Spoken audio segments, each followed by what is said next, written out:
Tout d'abord, il faut savoir que Haïti est un pays basé sur de grandes injustices sociales. C'est un pays d'exclusion sociale depuis sa fondation au début du 19e siècle. Et bien sûr, il y a eu plusieurs revendications à des moments différents au sein de la population, mais jusqu'à présent, et on ne peut pas dire qu'il y ait vraiment une politique de protection sociale réussie. Et nous pensons que l'intérêt d'une politique de ce genre, c'est un moyen pour donner beaucoup plus de dignité au peuple haïtien, pour que les gens travaillent décemment. Et c'est une façon également de sortir de la grande pauvreté et donc souffre le peuple haïtien. Bref, une façon d'arriver à l'intégration sociale et nationale qu'on n'a pas eu depuis longtemps.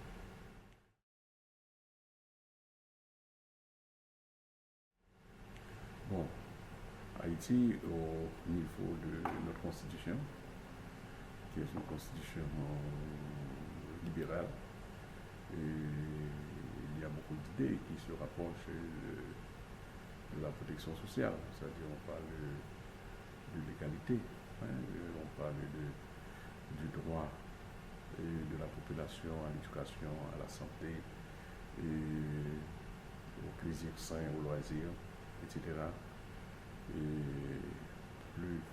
en plus de la Constitution, il y a également des lois qui ont été prises à certains moments pour mettre en place certaines institutions.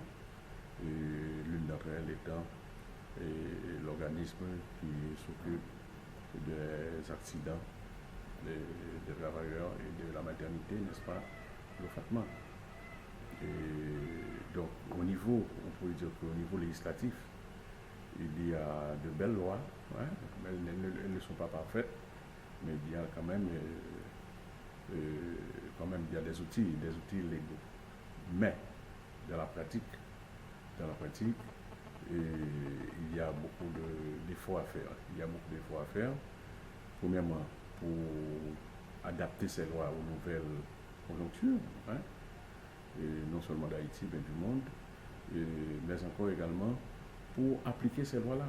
Parce que on dit, par exemple, la Constitution prévoit que l'État doit garantir l'éducation fondamentale à tous les enfants du pays. Mais jusqu'à présent, rien n'est fait. Il y a eu quelques progrès, mais on est loin d'atteindre ce chiffre, parce que la majeure partie des jeunes et des enfants du pays seront des enfants qui prennent naissance dans les campagnes, dans les milieux ruraux, et ils n'ont pas accès à l'école. Et pour la raison que l'école n'existe pas, n'est-ce pas, dans leur localité. Et il y a dans la législation, on parle de la Constitution, on parle de la santé pour tous. Mais jusqu'à présent, de l'avis même de l'actuel ministre de la Santé, il y a plus d'une cinquantaine de sections rurales dans le pays qui n'ont pas même un dispensaire pour des soins de base. Jusqu'à présent, les femmes enceintes, au moment de leur accouchement, n'est-ce pas, souffrent énormément, n'est-ce pas, elles sont menacées même de perdre leur vie. Donc le taux de mortalité maternelle est très, très élevé, n'est-ce pas, en Haïti. C'est l'un des taux les plus élevés, n'est-ce pas, et en Amérique. Donc il y a donc beaucoup d'efforts à faire.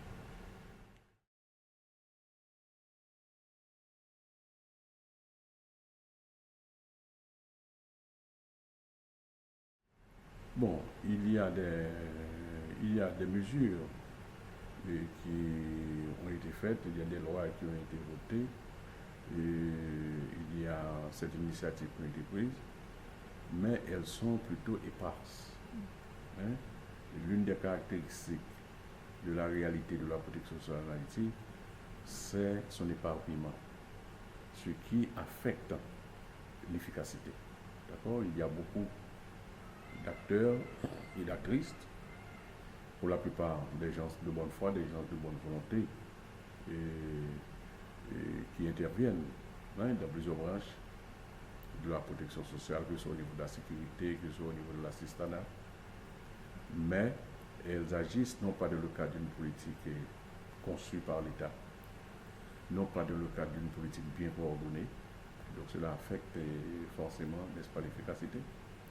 C'est pour cette raison, et au niveau du gouvernement auquel j'appartiens, nous initions la réflexion, hein, pour arriver à une nouvelle politique de protection sociale. Nous disons pour arriver. Donc nous commençons avec la réflexion en vue d'élaborer cette politique. Il n'y a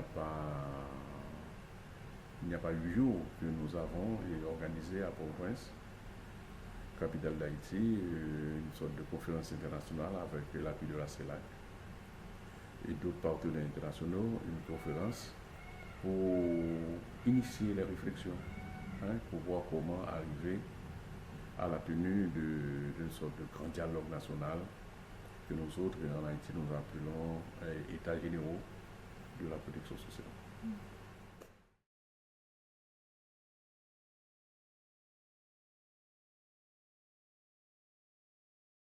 La recherche de consensus, oui. D'accord. Et cela signifie qu'au niveau du ministère des Affaires sociales, nous ne pensons pas que nous seuls nous pouvons faire ce travail.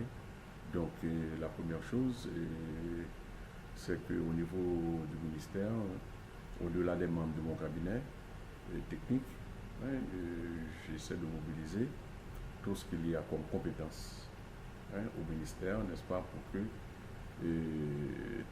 les démarches ne soient pas seulement l'initiative du ministre, mais soit l'initiative du ministère. Deuxièmement, nous mobilisons les cadres techniques et supérieurs des autres ministères ayant à voir avec la protection sociale, ce qui suppose en tout premier lieu le ministère de l'Éducation nationale, le ministère de la Santé publique, le ministère de l'Environnement, etc. Jusqu'à y compris le ministre des Finances, parce qu'il faudra penser au financement de la protection sociale. Bon, maintenant, en dehors des structures étatiques, c'est-à-dire les organismes de protection sociale, qui, même s'ils sont des organismes déconcentrés, nous essayons de les avoir. Vous avez, par exemple, la délégation qui est avec moi là, disons à Genève, pour cette conférence, j'ai avec moi le directeur de l'OFATMA. C'est l'organisme qui s'occupe des accidents de travail et de maternité, disons pour les travailleurs et les travailleuses. Nous travaillons également avec un groupe de la société civile. Les groupes de la société civile, c'est-à-dire les syndicats, les organisations de femmes, les groupes de droits de l'homme, les associations paysannes, l'université, les jeunes, etc. Donc avant d'arriver à la conférence que nous avons tenue la semaine dernière, nous avons mis en place une équipe, une cellule, pour rencontrer les leaders de ces différents groupes-là. Bon, ce qui nous a fait peut-être plus d'une vingtaine de rencontres sectorielles. Et maintenant que nous avons fait la conférence à Port-au-Prince, dans notre plan d'action, il est question pour que, dans le meilleur délai, dès mon retour en Haïti, nous allons continuer à arpenter les provinces d'Haïti, les grands départements géographiques. Nous allons les rencontrer. Il y a environ 10, nous devons voir les 10 départements.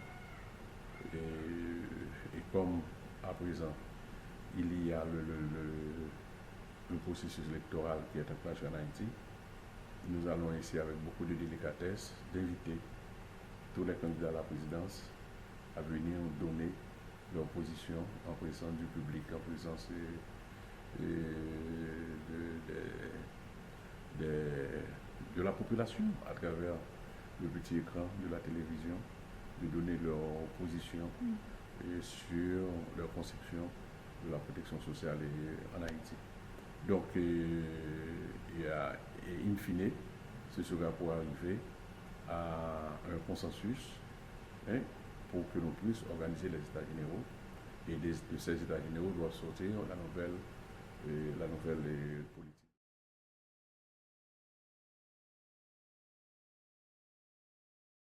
Bon, et tout d'abord, je dois vous dire que dans le cadre de la stratégie, nous envisageons à mettre en place ce qu'on appelle des tables sectorielles. Hein? Des tables sectorielles. Et cela suppose qu'il y a des représentants de différents ministères concernés. Cela suppose qu'il y a donc des représentants de différents secteurs de la société. Et en sorte que les décisions que l'on prend, hein, et en matière de protection sociale ne concernent pas seulement le gouvernement, ne concerne pas seulement un ministère du gouvernement, mais concerne l'ensemble de la société.